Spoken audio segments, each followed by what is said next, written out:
നമസ്കാരം. അപ്പോൾ ഹേമ കമ്മീഷൻ മീഡിയകളിൽ തരംഗമായിക്കൊണ്ടിരിക്കുന്ന ഒരേ ഒരു ന്യൂസാണ്. ഏത് സമയത്ത് ഓപ്പൺ ചെയ്താലും ഹേമ കമ്മീഷൻ പീഡനം.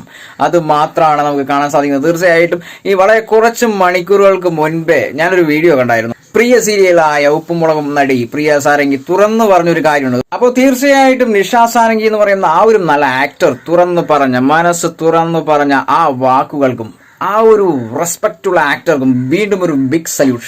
അപ്പോൾ ആ ഒരു ആക്ടർ പറഞ്ഞൊരു കാര്യം കേട്ട് നോക്കേണ്ടത് അനിവാര്യമാണ്. അപ്പൊ നമുക്ക് ആ ഒരു ഓഡിയോ കേട്ടതിന് ശേഷം വീണ്ടും തിരികെ വരാം. നമ്മൾ ഒരു ചതിയിൽ പോയി പെടില്ല, ഒരു അബദ്ധത്തിൽ പോയി ചാടില്ല. നമ്മൾ ചാടി കഴിഞ്ഞിട്ട് പിന്നെ നമ്മൾ മറ്റുള്ളവരെ കുറ്റം പറഞ്ഞിട്ട് കാര്യമില്ല. ചാടാതെ നോക്കുന്നത് നമ്മുടെ മാത്രം ഉത്തരവാദിത്വമാണ്. നോ പറഞ്ഞ അവസരങ്ങളിൽ ഒഴിവാക്കി പോട്ടെ, അത് അതിന്റെ വഴിക്കങ്ങ് വിടുക. നമ്മൾ എന്തെങ്കിലും കാര്യത്തിന് നമുക്ക് ജീവിക്കണം. നമ്മൾ തൊഴിലിന് വേണ്ടി അപേക്ഷിച്ചു, അവര് നമ്മളടുത്ത് വേറെ കാര്യങ്ങൾ പറഞ്ഞു, നമുക്കത് താല്പര്യം ഇല്ല, നമുക്ക് അങ്ങനെ ചെയ്യാൻ താല്പര്യം ഇല്ലെങ്കിൽ